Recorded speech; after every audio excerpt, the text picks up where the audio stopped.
आपके साथ में जो फाइनेंशियल स्कैम हुआ वो कैसे हुआ? मैंने गूगल पे सर्च किया, मैं यूपीआई से पेमेंट किया एंड उसके बाद मुझे प्रोडक्ट डिलीवर नहीं हुआ। जैसे आप बिस्लेरी के डुप्लीकेट मॉडल्स देखते हो वैसे ही सेम चीजें वहां पर था।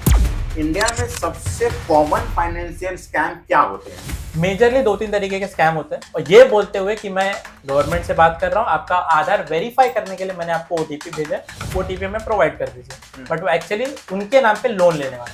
ओ, तो क्या रीजन होते हैं स्कैम होने के, क्या कारण हो सकते हैं? कुछ एक बताएं। शब्द में बोलूं तो लालच। बट ऐसे बहुत सारे लोगों के मन में है कि वो पुलिस के पास में जाते ही नहीं। मेरे दोस्त लोग हैं ना मेरे को चिढ़ाएंगे कि ओ, आज बहुत सारे लोगों के साथ में स्कैम हो जा रहा है। किसी को ओटीपी देने से स्कैम हो जाता है, किसी को लिंक पर क्लिक करने से स्कैम हो जाता है। इसी तरह से आज जो व्यक्ति आपके सामने आने वाले हैं वो व्यक्ति भी इसी का शिकार हो चुके हैं। कि लास्ट टाइम जब वो आए थे हमारे स्टूडियो में तो उन्होंने मुझसे सवाल और जवाब किया था। अब आप जब उनको देखेंगे तो अब एक विक्टिम के रूप में देखेंगे और उन्होंने जो उसके ऊपर स्टडी किया वो आपको बहुत काम आ सकता है। इस वीडियो को एंड तक जरूर देखिएगा, इसमें बहुत सारा चीज आपके लिए सीखने जैसा है और इस रील को आपको आपके रिश्तेदारों को, आपके दोस्तों को फॉरवर्ड करना है ताकि वो भी इस लिंक का, इस ओटीपी का शिकार ना हो पाए। तो आइए शुरुआत करते हैं इस वीडियो की। तो स्वागत है आपका हमारे स्पेशल पॉडकास्ट पे।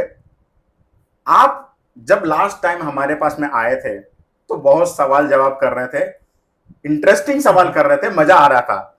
लेकिन आज जो आप इस लिंक के शिकार हुए, स्कैम के शिकार हुए, उसके बारे में जो आपने मुझसे समय मांगा है और लोगों को आपने जो अवेयर करने का ठाना है ना, मैं हाथ मिलाना चाहता हूं आपसे कि ऐसे लोग जब कुछ हो जाता है इस प्रकार के तो किसी को नहीं बताते हैं कि ताकि लोगों में मेरी जो छवि है वो खराब हो जाएगी।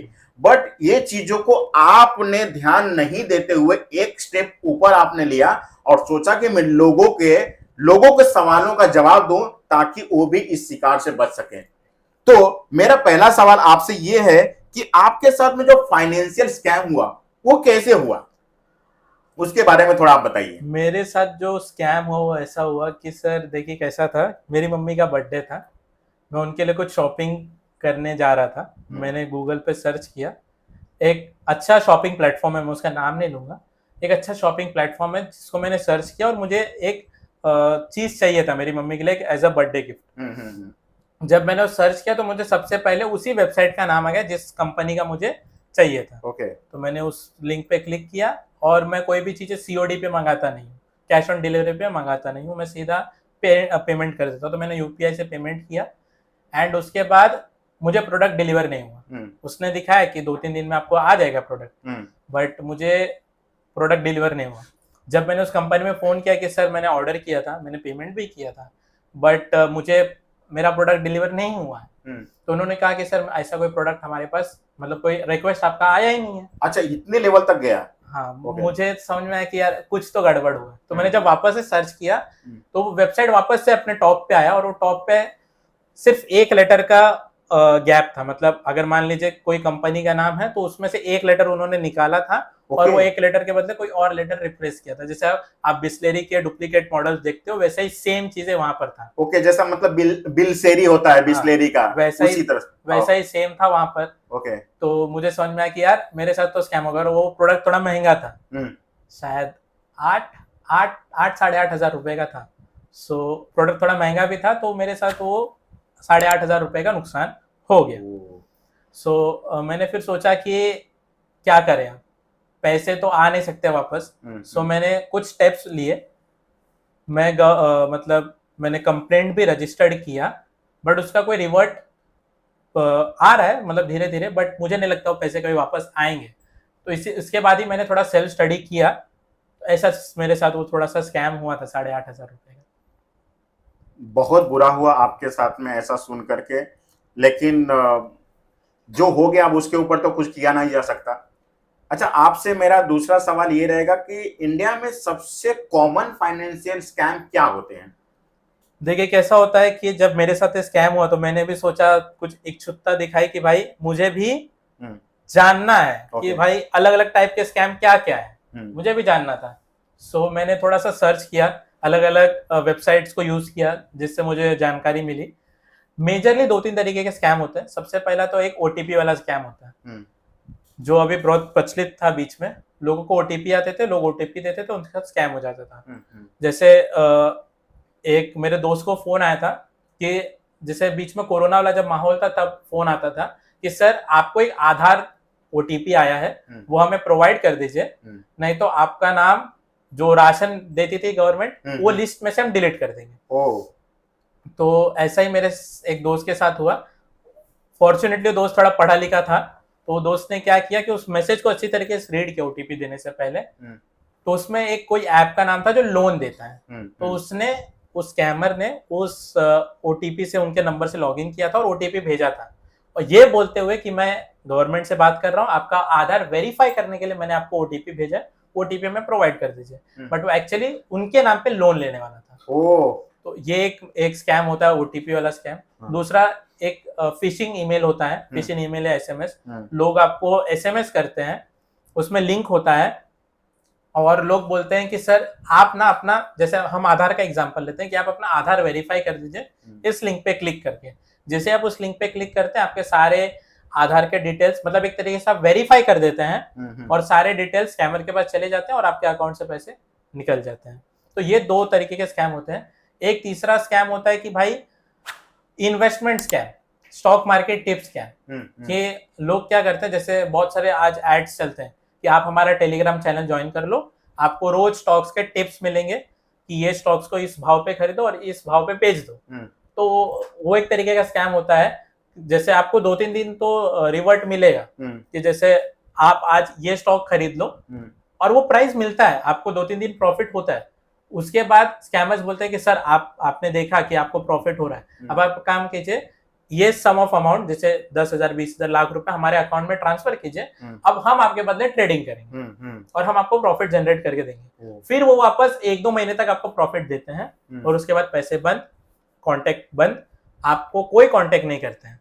तो ये मेजरली 2-3 तरीके के स्कैम होते हैं जो आजकल बहुत फेमस है। लोग इसको स्कैम को यूज करके अपना पैसा कमा रहे हैं, स्कैमर्स लोग, लेकिन आपको इससे नहीं, ये बहुत गलत हो रहा है हमारे देश में ये चीजों के कारण।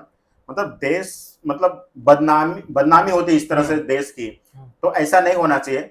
लेकिन मेरा अभी जैसे सब देख रहा था, तो मेरा समझ कि तो क्या रीजन होते हैं स्कैम होने के, क्या कारण हो सकते हैं कि इस तरह के स्कैम ना हो, या रीजन क्या होते हैं, उसके बारे में कुछ बताएं। एक शब्द में बोलूं तो लालच। ओके। सबसे बड़ा ये होता है कि लालच की वजह से लोग ऐसे स्कैम में फंस जाते हैं।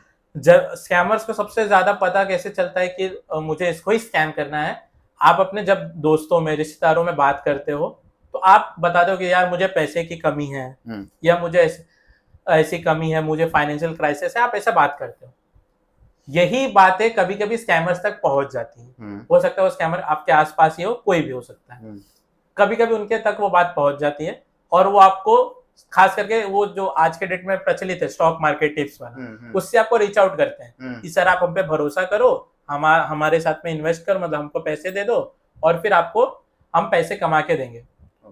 तो सबसे पहला जो रीजन होता है लालच होता है कि भाई मेरे को ज्यादा पैसे कमाने हैं, और लालच के पीछे भी एक होता है कि फाइनेंशियल क्राइसिस है, उस वजह से लोग उसमें उसका शिकार हो जाते हैं। दूसरा एक ऐसा रीजन होता है कि भाई जल्दी से अमीर, वही लालच वाला, अगेन वही एक शब्द में जो मैंने कहा, अमीर बनना है, मुझे जल्दी से अमीर बनना है। अमीर बनने के लिए कोई किसने कुछ भी कहा मैंने मान लिया। खास करके जब दोस्त लोग बोलते हैं, या दोस्त के किसी के, मान लीजिए आपको फोन आया और उसने आपके दोस्त का नाम लिया कि मैं विजय का दोस्त बात कर रहा हूँ, उसने मुझे बताया कि आपके साथ फाइनेंशियल ये हुआ है, क्राइसिस है आपके लाइफ में, मैं आपकी कुछ मदद कर सकता हूँ। तो खास करके जब दोस्तों के नाम लेकर लोग आपको कांटेक्ट करते हैं, तो आप थोड़ा सा ज्यादा ट्रस्ट कर लेते हैं।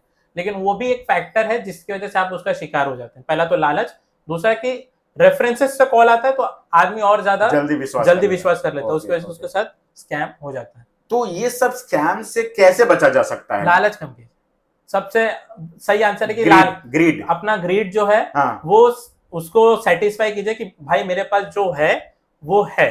अगर मुझे बढ़ाना है तो मैं लीगल वे से बढ़ाऊंगा, मेरा जिसमें एक्सपर्टीज है मैं उससे बढ़ाऊंगा। जैसे मान लीजिए आपका जैसे बिजनेस है किसी चीज का, रियल एस्टेट का बिजनेस है, तो आपको रियल एस्टेट में एक्सपीरियंस है, आप जानते हैं कि रियल एस्टेट का मार्केट कैसा परफॉर्म करेगा, तो आप उससे पैसे बनाइए, आप उससे अमीर बनिए। लेकिन आप किसी पर भी ऐसे भरोसा मत कीजिए कि ये बंदा मुझे ये प्रॉमिस कर रहा है कि मुझे पैसे कमा के देगा, तो ऐसा। जैसे एक बीच में मैं किसी से बात कर रहा था, तो वो कह रहा था कि सर आप है ना 5 लाख रुपए इन्वेस्ट करो और एक 5 लाख का बस खरीद लो, और वो बस खरीदने के बाद में क्या होगा ना कि मैं आपको पर मंथ 20,000 रुपए दूंगा। अच्छा, मैं आपको पर मंथ 20,000 रुपए दूंगा, वो बस मुझे दे दीजिएगा। हाँ। मैं उस पर ड्राइवर चढ़ाऊंगा, रेंट पे देके मैं आपको 20,000 रुपए पर मंथ दूंगा।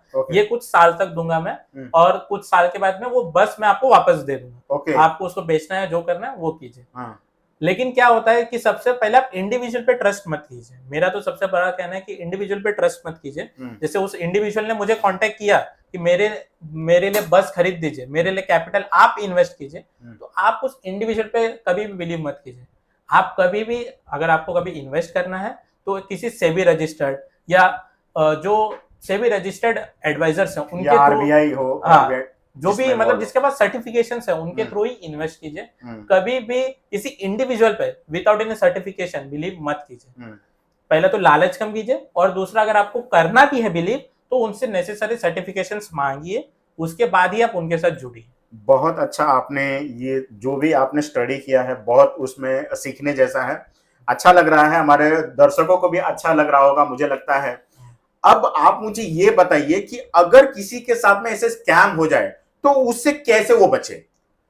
2-3 तरीके हैं। सबसे पहले आपको अपने जो साइबर क्राइम, जो पुलिस डिपार्टमेंट का ये होता है साइबर क्राइम का डिपार्टमेंट, उसमें आपको कंप्लेंट करना चाहिए कि सर मेरे साथ ऐसा स्कैम हुआ है।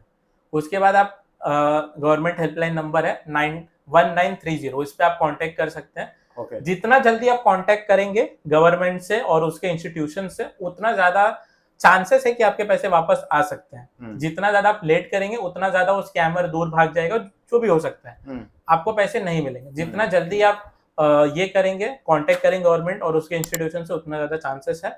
दूसरा आप कर सकते हैं, अपने बैंक से कांटेक्ट कर सकते हैं। जो भी आपने पैसे दिए हैं उस पर आप रोक लगा दीजिए। जैसे बैंक की तरफ से एक होता है कि आप बैंक को बोल दीजिए अब मेरा कोई ट्रांजैक्शन मत कीजिएगा विदाउट एनी अप्रूवल। सो वो तब तक बैंक को आप इन्फॉर्म कर दीजिए कि ऐसा ऐसा स्कैम हुआ, तो बैंक अपने एंड से भी ये सारी चीजें कर सकते हैं। तो पहला आप पुलिस डिपार्टमेंट के साइबर क्राइम डिपार्टमेंट में जाइए और उनको बताइए। दूसरा 1930 पे कंप्लेंट कीजिए, और तीसरा अपने बैंक को इन्फॉर्म कीजिए। ये 3 तरीकों से आप कर सकते हैं, लेकिन जितना जल्दी आप करेंगे उतना ज्यादा अच्छा। लेकिन ऐसा सब होने के बाद में बहुत सारे लोग है ना पुलिस के पास में नहीं जाते। इसका क्या रीजन हो सकता है? क्योंकि उन्हें ऐसा लगता है कि अगर मैं पुलिस के पास में जाऊंगा तो मेरा टाइम वेस्ट होगा, पैसा मिलेगा, मेरा सामान मिलेगा या नहीं मिलेगा वो तो मुझे पता नहीं है, बट ऐसे बहुत सारे लोगों के मन में है कि वो पुलिस के पास में जाते ही नहीं है। तो ये ऐसा क्यों होता है? जैसे मैंने अपने दोस्त का एग्जांपल आपको दिया था कि उसको एक ओटीपी आया था, वैसे ही मेरा एक दोस्त था जिसको भी सेम लिंक वाला ही हुआ था उसके साथ, उसको भी लिंक आया था एंड उसने वो पेमेंट कर दिया था एंड वो सारी चीजें हुई थी। वो पुलिस के पास नहीं गया। मैंने जब उससे पूछा भाई क्यों नहीं गया, तो कहता है मेरे दोस्त लोग है ना मेरे को चिढ़ाएंगे कि तेरे को इतना भी नहीं पता है कि ऐसे होता है वैसे होता है। पहले तो एक सामाजिक डर कि लोग क्या कहेंगे। दूसरा एक होता है कि मेरे घर वाले मतलब आपके माता पिता तो कुछ नहीं कहेंगे, लेकिन आपके जो रिलेटिव्स हैं वो सबसे ज्यादा आपको हमेशा टॉन्ट मारते रहेंगे। अगर वो आप पे जल्दी बिलीव नहीं करेंगे, अगर आपको उनको आपसे कोई भी काम करवाना है तो आपसे जल्दी बिलीव नहीं करेंगे कि यार ये मेरा काम करते हैं। उनको ऐसा लगेगा कि ये वापस स्कैम का शिकार हो सकता है। तो इस वजह से लोग बाहर बताते ही नहीं है कि उनके साथ ऐसा स्कैम हुआ है। 2 रीजन की वजह से।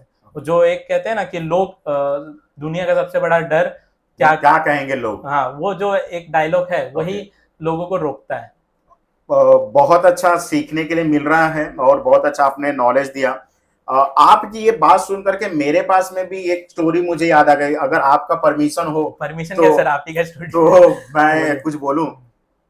जैसे कि मैं एक जगह पे देख रहा था कि एक व्यक्ति आया कि सर मुझे ना एड्रेस बताइए। आप लोगों को भी बताना चाहता हूं, आप लोग इसको ध्यान से देखिएगा। एड्रेस मतलब एक पेपर रहता है, पेपर को 4 फोल्ड किया रहता है और उसके अंदर में कुछ डाला रहता है मटेरियल। और जैसे मैं आया आपके पास में, सर मुझे एड्रेस बताइए। अभी आपने जैसे ही उसको खोला तो मैं क्या करता हूं, ऐसे नीचे से हाथ ऐसा मार देता हूं और वो आपको मुंह को और आंख को चला जाता है, नाक के पास में चला जाता है, जिससे आप अवस्था में नहीं रहते, बेशुद्ध हो जाते हैं, बेहोश तो नहीं होते हैं, बस कुछ क्षण के लिए आप है ना, को पता ही नहीं रहता कि आप क्या कर रहे हो करके। इसके बाद में वो बंदा क्या करता है, आपसे बोलता है कि मुझे आपका मोबाइल दो। आप इजी वे से आपका मोबाइल निकालते हो, उसको दे देते हो, फिर बोलता है कि आपका बटुआ दो, आपका पर्स दो, आप इजी वे से निकाल देते हो। हर चीज वो मांगता है और हर चीज आप निकाल निकाल के दे देते हो। आप ऐसा भी कहते हो, वो बंदा ऐसा बोलता है कि एक काम करो, यहां पे बैठो और मैं अभी आधे घंटे में आऊंगा, तब तक आप इंतजार करो। वो बंदा चुपचाप सब सामान देने के बाद में भी वो जाकर के वहां पे बैठता है, और उसको जैसे कुछ कर दिया गया हो, उसको समझ में नहीं आ रहा। हाँ, यस, वशीकरण भी बोलते हैं ना, उस तरह से ऐसा कुछ। तो ये भी एक नया स्कैम चल रहा है। तो आप लोग भी इस चीजों से अलर्ट रहिए। और आपने जो जानकारी दी, बहुत बहुत बहुत काबिले तारीफ रहा। हमारे दर्शकों को बहुत सारा सीखने मिलेगा। आप लोगों से यही रिक्वेस्ट है कि इस चीजों को इतना फैलाइए, इतना दुनिया में फैलाइए, ताकि कोई भी गरीब से गरीब व्यक्ति या अमीर से अमीर व्यक्ति इस चीजों का, इस स्कैम का शिकार ना हो पाए। Thank you.